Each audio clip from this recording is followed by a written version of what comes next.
Indiana Newsdesk is made possible in part by Maller Grotner Plummer Attorneys, providing legal services to clients and the community. Maller Grotner Plummer Attorneys, understanding, expertise, results. Bloomington and Indianapolis, on the web at lawngp.com.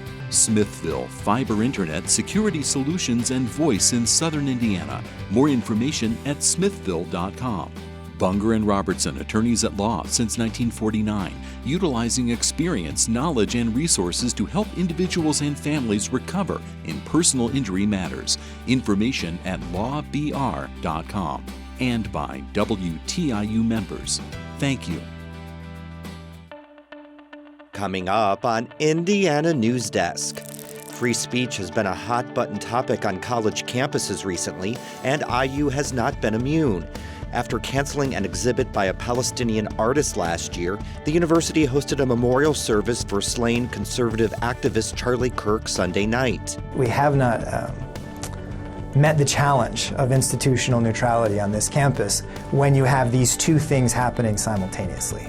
New CDC guidelines for who can get the COVID vaccine is confusing for people and concerning for medical specialists. Parents want to be able to choose whether or not to give this vaccine to their children, and they're worried that that choice will be taken away. The government now recommends the vaccine only for those over 65 or who have a high-risk health condition. And a landmark restaurant in downtown Nashville is closing after almost a half-century in operation. We'll have these stories and more right now on Indiana Newsdesk.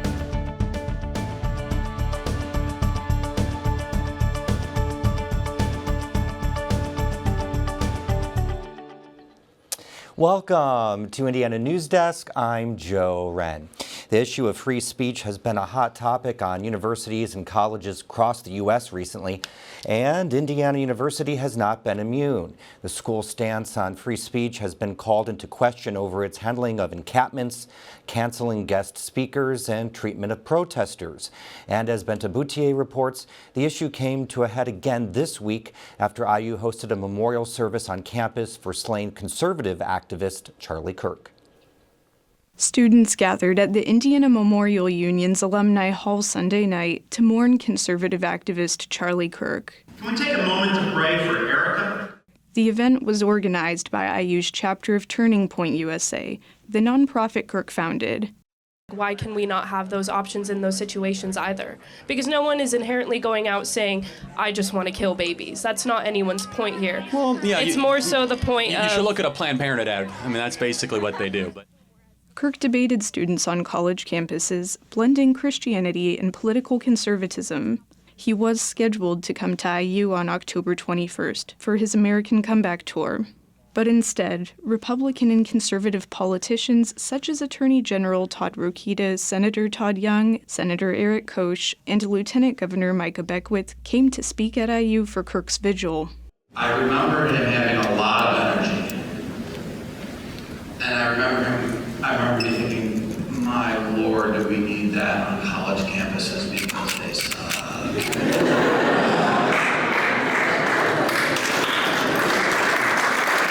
IU provided a live stream of the event, a service usually reserved for official and university-sanctioned events. The university says the stream was used for overflow attendees to watch the vigil from the Alumni Hall lobby, but it did show up on IU's events page. Security included metal detectors, IU police, and state police. At the vigil, speakers hailed Kirk's dedication to open dialogue. As Americans, we can and should defend the ideas we believe in. But we also need to defend the ability of our opponents to express our ideas. And no one showed us how to do that better than Charlie Kirk. Beckwith told attendees Kirk had high regard for Indiana.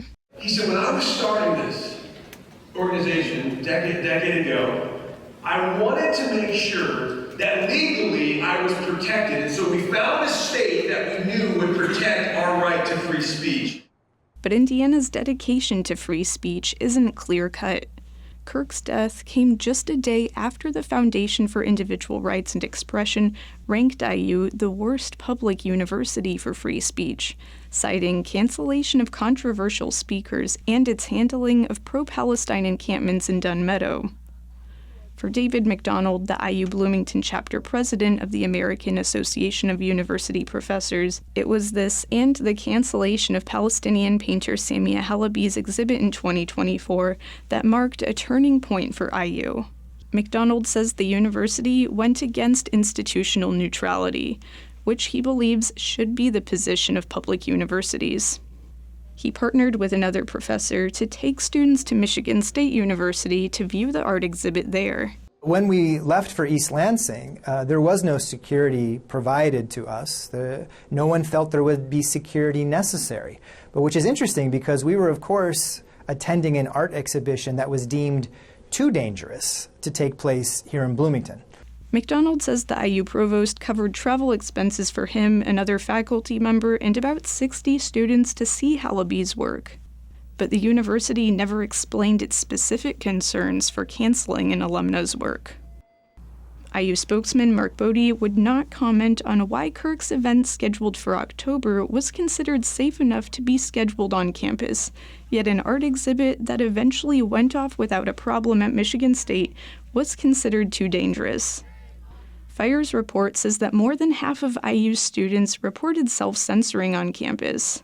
McDonald says this doesn't surprise him, and that it's a university's job to create infrastructure for faculty and students to exchange ideas and opinions. I actually think the university should be completely open to controversial topics and controversial speakers so long as it is a critical debate or discourse that accompanies their presence on campus. We can't simply platform ideas for the sake of the ideas themselves. But IU's platforming of some organizations like Kirk's Vigil or Pete Buttigieg and deplatforming of others removes opportunities for dialogue. We have not met the challenge of institutional neutrality on this campus when you have these two things happening simultaneously.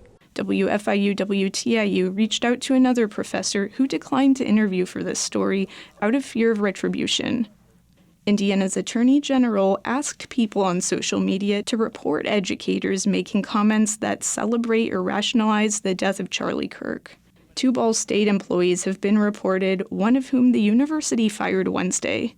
Another professor with Franklin College is reported. This stands in contrast to what Young says was part of Kirk's mission. Charlie believed in this country. He believed in the strengths of this country. Much is said, I think quite appropriately, about how free and open speech was his signature cause, his signature issue. He modeled free speech on a daily basis, and it's tragic that he couldn't descend on Bloomington, Indiana, and demonstrate what free speech really looked like. For Indiana Newsdesk, I'm Benta Boutier. McDonald wants to see IU adopt the Chicago Principles, which is a commitment to freedom of expression used by more than 100 colleges and universities. Purdue was one of its earliest adopters. Former U.S. Transportation Secretary Pete Buttigieg urged hundreds of Hoosiers at a State House rally Thursday to hold Republicans accountable if they redraw the state's congressional map.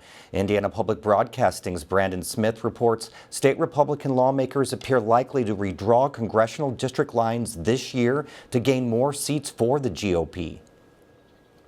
Buttigieg, a former South Bend mayor, came home to Indiana to urge citizens to talk to their neighbors and push state lawmakers not to redistrict.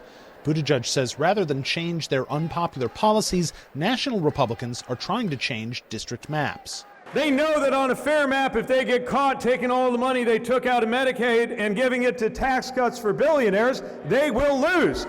Governor Mike Braun this week said there could be negative consequences from the Trump administration if Indiana doesn't redraw its map. Governor Mike Braun should be less worried about relationships with politicians out in D.C. and should be more concerned with making life better for Hoosiers. Braun also said a special session for redistricting would probably happen in November. For Indiana Public Broadcasting, I'm Brandon Smith at the State House. After the rally, Buttigieg made his way to Bloomington, where he spoke before a sold-out crowd at the IU auditorium. Before the event on campus, he stopped by the Monroe County Democratic headquarters, which was celebrating the opening of their new community space. Buttigieg shook hands with local party members and gave a brief speech, echoing what he said at the rally earlier about redistricting. Whatever they wind up deciding to do in the State House, we are going to make sure that we establish that cheaters never win in the long run, and that we have better answers for people's everyday lives. At his auditorium speech, Buttigieg touched on growing up gay in Indiana, his time in politics and service in Afghanistan, and the killing of conservative activist Charlie Kirk. We're joined now by Olivia Wilson for more headlines from around the state. Hello, Olivia. Hi, Joe. Thank you for having me. After backlash from residents, Brown County commissioners are discussing new proposals for Pumpkin Ridge Road. The original plan called for widening and paving the road to improve access to Mountain Tea State Forest. But residents said that could disrupt the environment and bring additional traffic to a quiet area. Brown County commissioners presented two new options at their meeting Wednesday night. You guys are all going to be involved. We'll do the walk through this week. We'll do additional meetings that we need to do. And so you have a clear understanding of what's accessible and then how much, if any, of the land is going to be needed and what your impact will be. One new option would reduce the total width from the original plan. The second option would keep the roads gravel but widen it with no shoulders. Both plans would also reduce the speed limit. Mayors in both Terre Haute and Bloomington say a number of individuals experiencing homelessness in their cities are coming from outside their communities. Terre Haute Mayor Brandon Sackbun said last week an internal investigation found 40 people experiencing homelessness in his city were not from Terre Haute. Bloomington's Carrie Thompson said the same in this week's episode of Ask the Mayor. If we want to solve homelessness, we really need to be able to solve it one person at a time in a coordinated way, and that means putting a stop to having people think Bloomington is the place to come for services.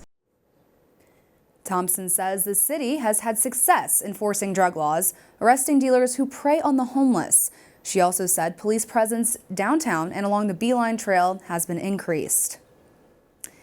Indiana Secretary of State Diego Morales says his office provided the personal information of the state's registered voters, nearly 5 million Hoosiers, to the U.S. Department of Justice. Morales says he's complying with a letter from the Trump administration sent in recent weeks. Everything we do has one purpose: to safeguard Hoosier elections and ensure only U.S. citizens are voting in our elections. The information includes names, addresses, driver's license numbers, and the last 4 digits of voters' social security numbers. It does not include voting history. Other states have refused to turn over the information, citing privacy concerns. People in the U.S. are breathing in 4 times as much wildfire smoke on the average than what they did in the past 14 years. That's according to the independent research and reporting collaboration Climate Central. As Indiana Public Broadcasting's Rebecca Thiel reports, all of that smoke can affect the health of Hoosiers. Wildfire smoke puts harmful particle pollution into the air. Exposure to it over time can lead to heart and lung problems. And if you already have those issues, even short-term exposure can be dangerous. For example, it could cause somebody who's having breathing issues to have even more breathing difficulties, and then that could also lead to premature death. Most of Indiana experienced an average of 40 to 60 days of wildfire smoke per year over the past decade and a half, and will likely experience more in the future as wildfires become more frequent, larger, and more intense. Wildfire smoke is unhealthy for everyone, but particularly for children, pregnant people, those who are immunocompromised, or have heart and lung conditions.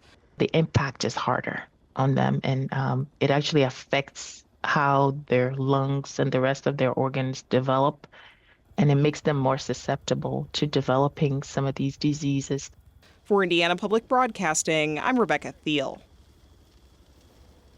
Corn prices are rising, even though a record harvest of nearly 17 billion bushels is projected this fall.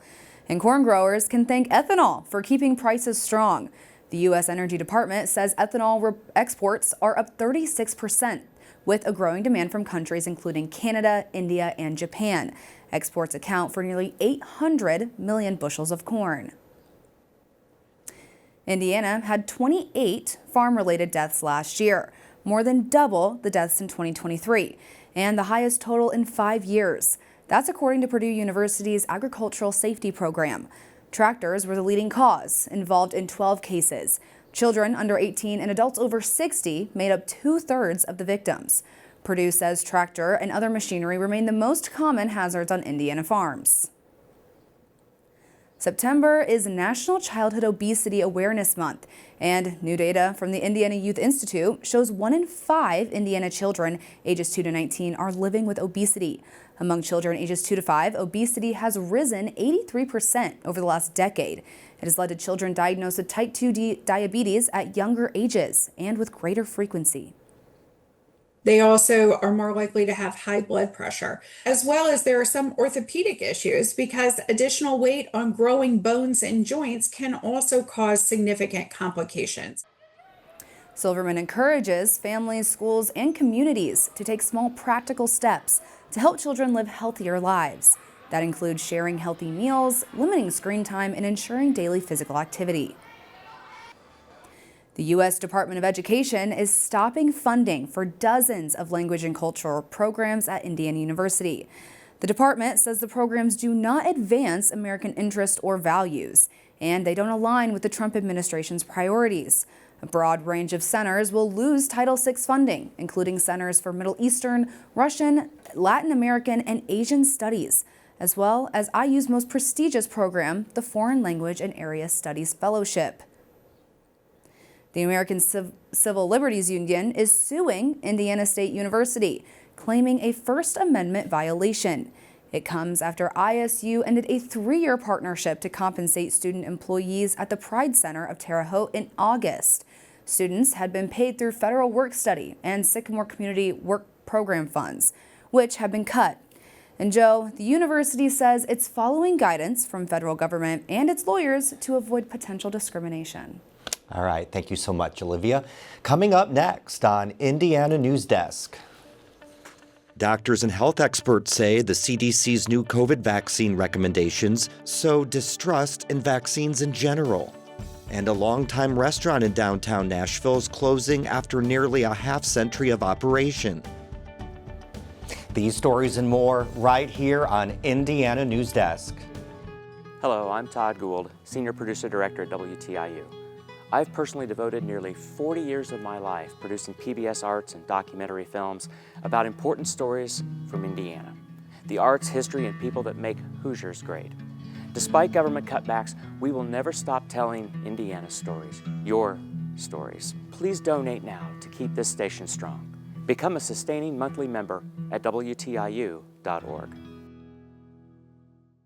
WFIU is turning 75. Celebrate this milestone with WFIU and WTIU at our open house, Wednesday, October 1st from 4 to 7 p.m. at the Radio TV Building, 1229 East 7th Street in Bloomington. Meet your favorite WFIU and WTIU personalities, tour our broadcast facilities, and get a behind-the-scenes look at the world of public media. Light hors d'oeuvres and beverages will be provided. This free event is open to the public. Learn more at WTIU.org/events.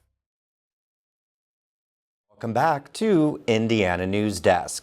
The iconic Hobnob Corner restaurant in downtown Nashville announced Tuesday in a Facebook post that it was closing next month. Natalie Fitzgibbons visited the longtime establishment to find out why. Thanks, Joe. The Hobnob Corner restaurant this afternoon is already packed and people are waiting in line to be seated. Patrons are continuing to show their love and support for this restaurant and are sad to see it go.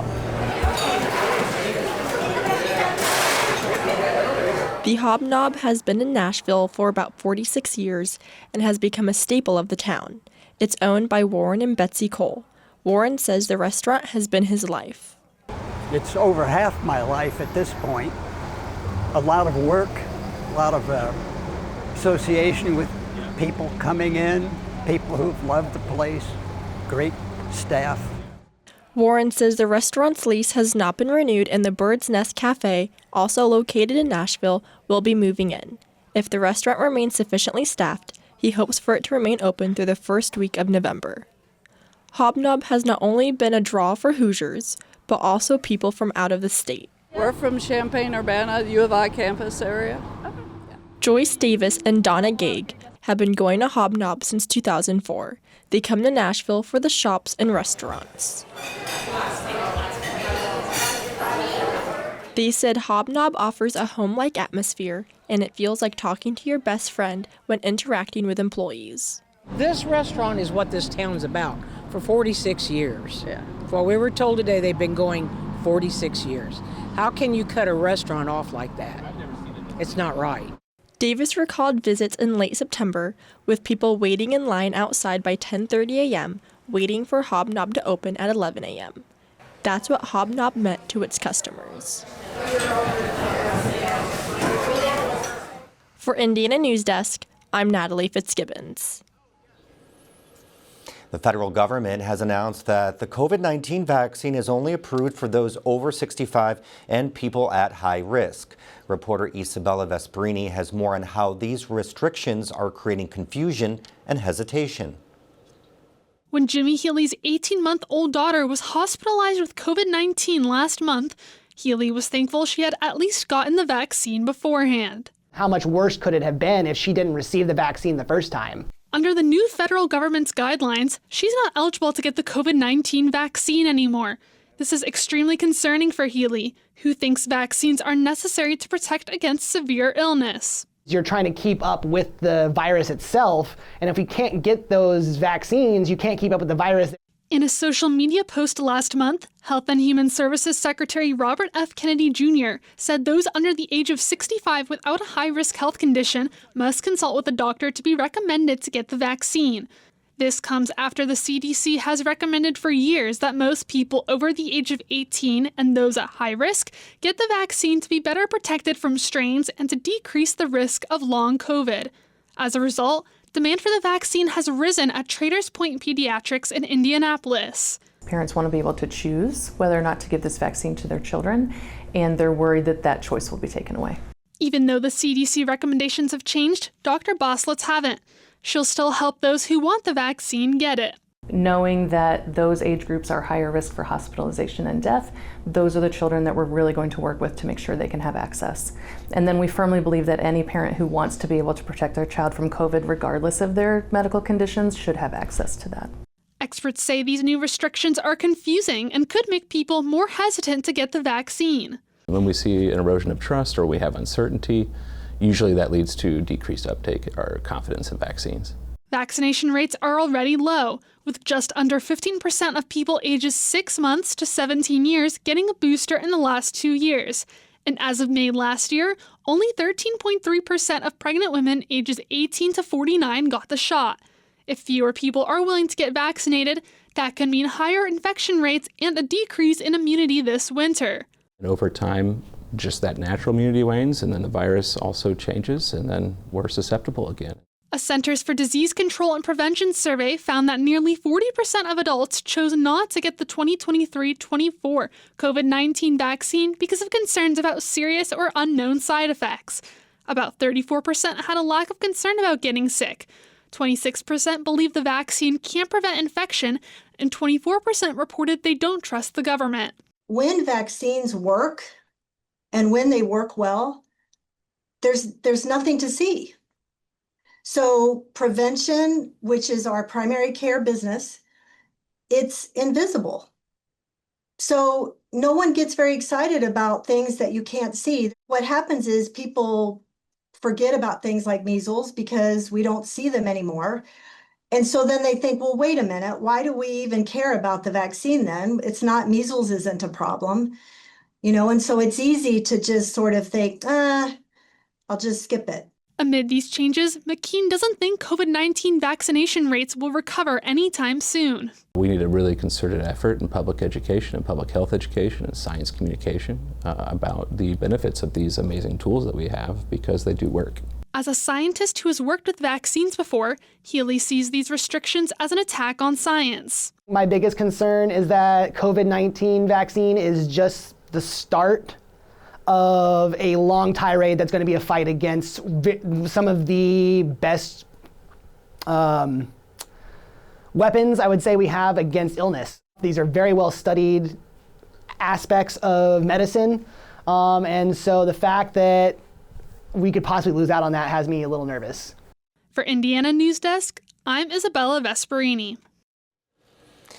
And after rolling through the non-conference schedule, things get tougher this weekend for the Indiana football team. The Hoosiers play host to number 9 Illinois Saturday night in a matchup of 3-0 teams. It's also the Big Ten opener for both.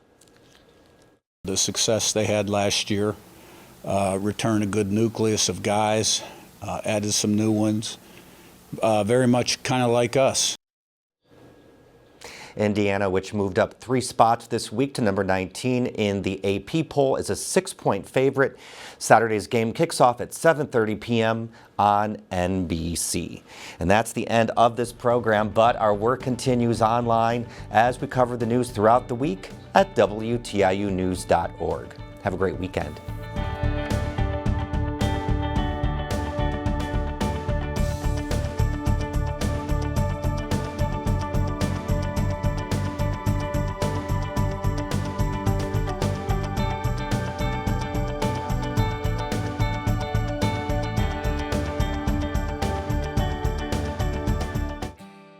Indiana Newsdesk is made possible in part by Maller Grotner Plummer Attorneys, providing legal services to clients and the community.